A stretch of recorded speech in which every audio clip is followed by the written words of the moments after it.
Terminus is another one of these episodes where everything's shot in soundstage and whatnot and sets, because it all takes place, well, first on a spaceship and then well, I guess a space station of sorts, or it's actually a whole ship itself. But anyway, I don't care. It works. You know, lighting and whatnot, it works. So, continuing on with the Black Guardian's plot to kill the Doctor, he's pushing Turlough to, sabotage the TARDIS. And turns out the heart of the TARDIS back in those days was just one little section of circuitry at the base of the control panel, Or later on, we find out, there's a collapsed star in the center. Yeah, well, of course, it's designed to change over the years.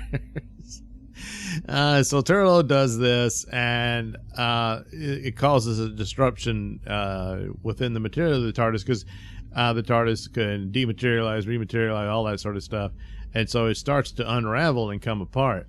And this manifests itself in Nissa's room. We get a bit of yet another tour of the TARDIS where we see Nissa's room. She's working on some scientific whatever, I forget what.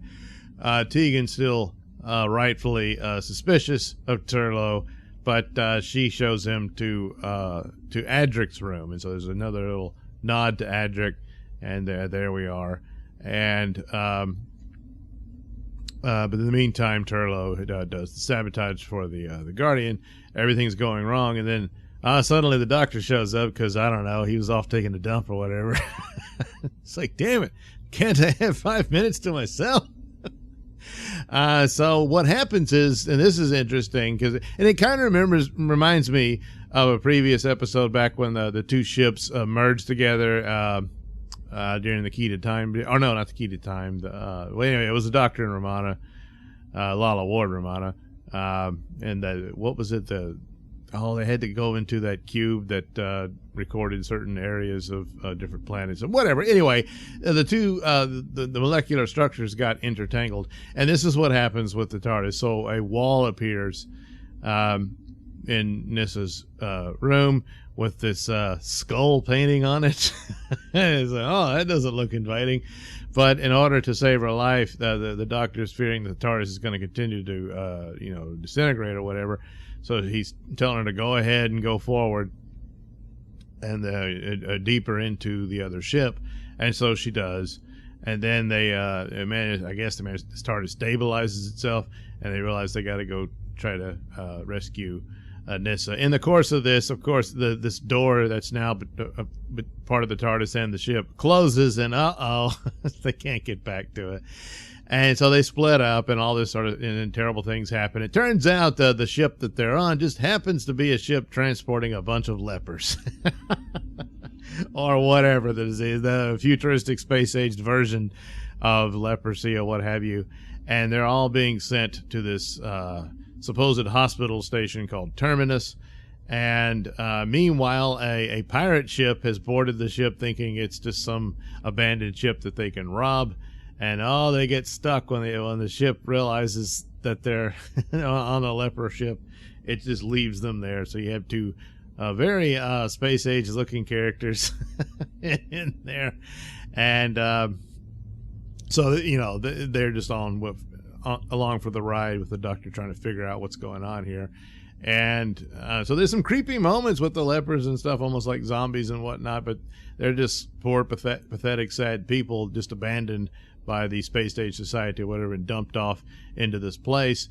And so you've got these guys in these suits of armor that apparently seem to be in charge of Terminus, but they're basically just pawns of the Terminus Corporation that's just dealing with these people, no doubt probably caused the disease, and just put these under the rug, And the only real physician there is this puppy dog looking guy. He's a giant upright walking dog that they programmed to obey this signal device, and they're kind of tormenting him. Well, not kind of, they are.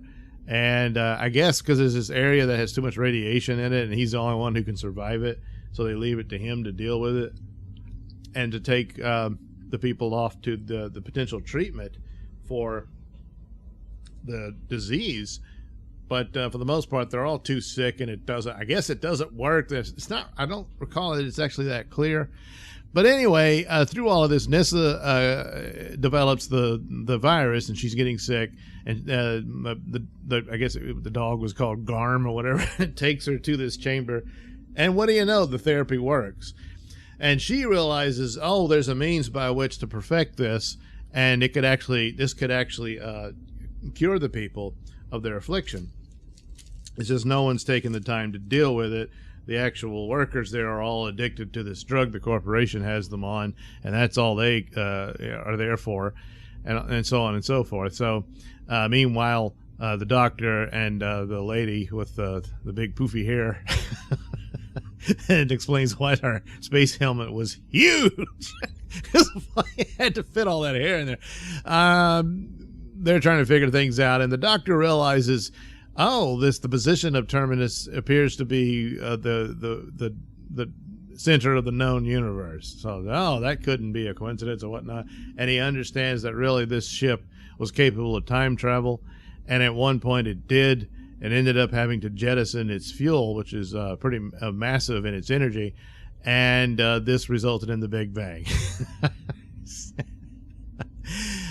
Which is fine, because I mean, it's it involves time travel in the process of the show, and it's just one of these things with the paradoxes.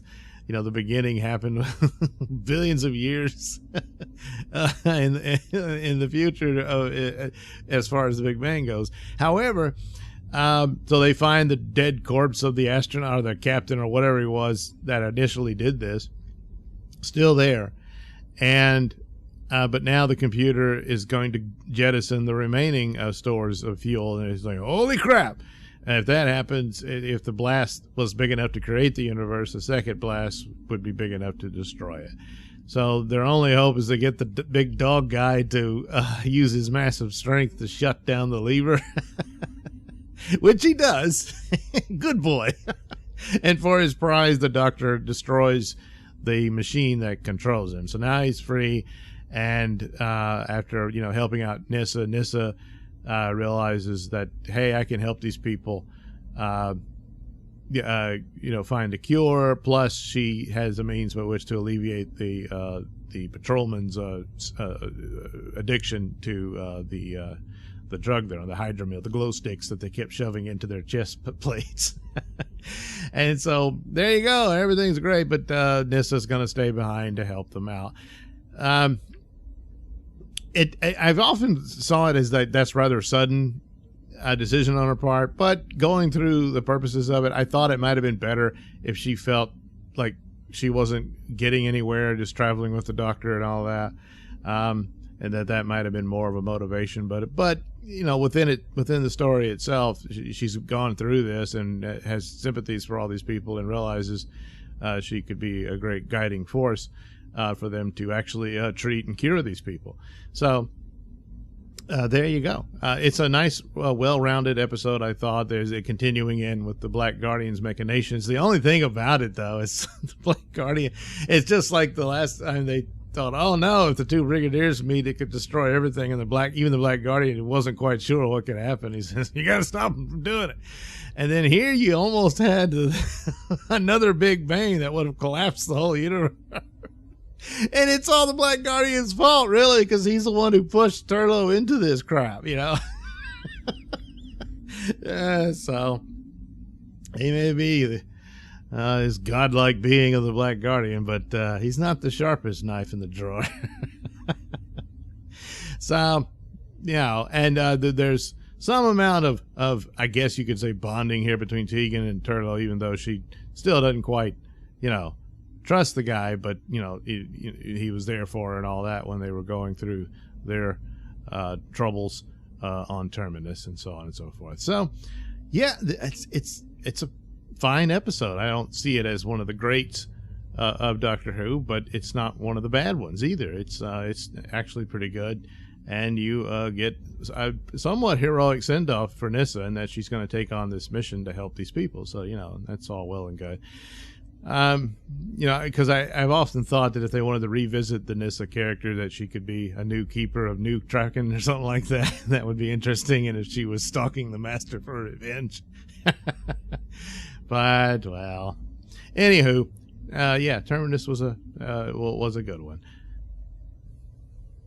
Thanks for watching and listening. Say, while you're still here, why not like and subscribe and share with your many friends? Yes. Also, check out my mini stores in the link description below. Yes, where you can get t-shirts, hats, mugs, all those goodies with my artwork on them. Oh, yeah. And head over to indieplanet.com and pick up a copy of my comic book, Night Night. Oh, yeah. You can also catch me at my podcast, Mr Nailsin Show, on RadioMisfits.com. And you can also watch my videos on BitChute.com and now on Rumble.com. Oh, my goodness, so many places to watch me and my stuff. Oh, yeah. And if that's not enough for you, well, you can follow me on many social media platforms and say hi to your old pal, Mr. Nailsin.